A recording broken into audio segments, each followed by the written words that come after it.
Today is my birthday, and we're going into my farm. How To have old are fun you over today? there. So we're going to have fun. Yes, Were you happy? yes, I was happy. Wow, baby. And your mom? Were you happy that your whole family is here? Yes, Isn't it? yes, I did see him, and then I said, I want to say thanks for the surprise. Oh, baby. Guys, this is one of the cutest videos I've ever seen on the internet, guys. This is one of the cutest videos I've ever seen in the internet, guys.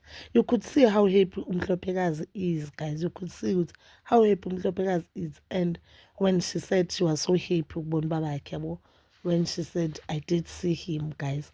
And it's so sad, Guti. Abanye abobaba, they are not there for abantwana babo in the name of la baby mama ya mama yakhe ecabanga ukuthi uhlakaniphile.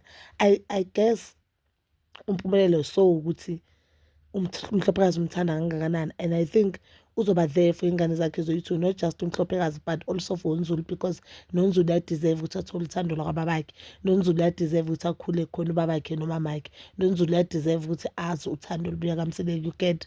No guys, I think the video izobona, I hope ivideo izobonwa ama-deadbeat fathers and babone umonakalo abawenza enganeni zabo.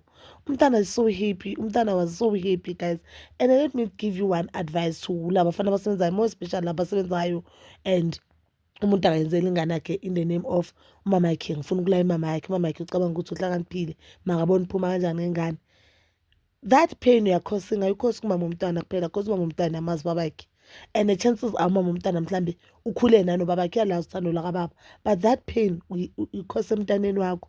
And the man is nothing, guys. Ayikho into endlula uthando.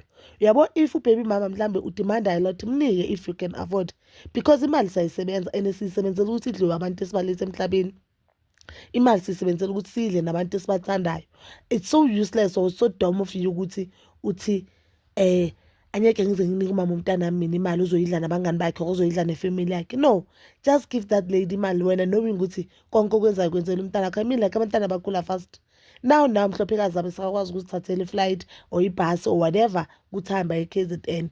I think in 10 years time mhlopekazi zabana 16, umntana ona 16 uyakwazi ukuthi afly from Cape Town. Ifly one misle gibela from Cape Town aye Durban, mafike Durban bamhlangabeze. You understand? She'll be old enough ukuthi abe ne bank account yakhe where usend imali yakhe kuye. She'll be old enough very soon, she'll be going to varsity. She'll be old enough ukuthi communicate naye through not through mama yakhe but communicate naye ku cell phone yakhe. Even now you can do that.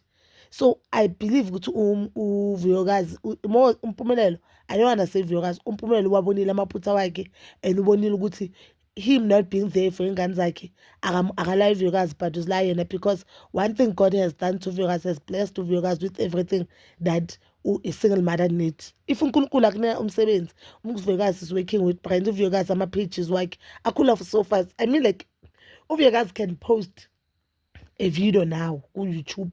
That video is over 100 viewers, 100k viewers within a day. You understand?